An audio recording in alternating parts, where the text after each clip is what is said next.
بسم الله الرحمن الرحيم، والصلاة والسلام على أشرف المرسلين. إخواني أخواتي الكرام، السلام عليكم ورحمة الله. كيف حال عائلتي الغالية؟ أتمنى أن تكونوا في صحة جيدة.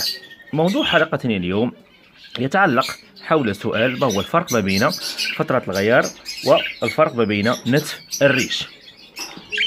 إذا لندخل إلى صلب الموضوع مباشرة كي لا يكون الفيديو طويل.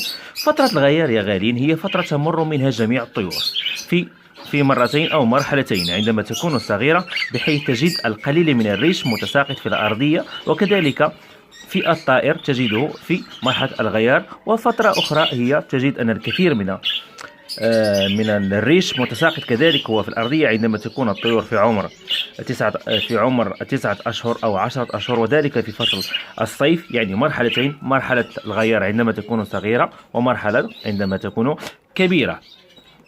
وعلاماتها هي كما قلت هناك الريش في أسفل في الأرضية، وكذلك في الطائر تجده في الغيار لكن بصحة جيدة، واقف ويأكل ويتحرك بسهولة. وفترة الغيار تكون في الأغلب في فصل الصيف كما قلت، يعني فترة نسميها نحن الغيار الكبير. يعني يبدأ ريش الباجي أو ريش الكناري أو أي طائر آخر في السقوط.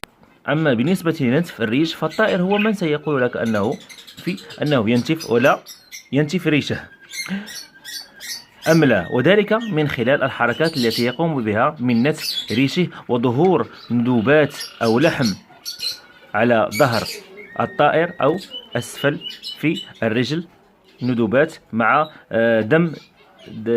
دم دليل على أنه يحك أو ينتف الكثير من الريش.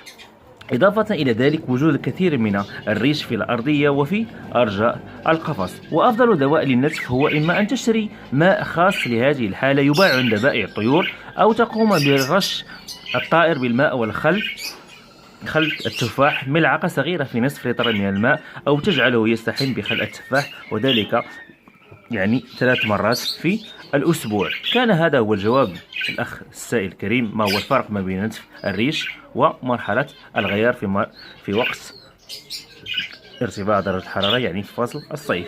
كان معكم أبو مكرم من قناة محترف الطيور. لا تنسوا دعمي بلايك. في رعاية الله.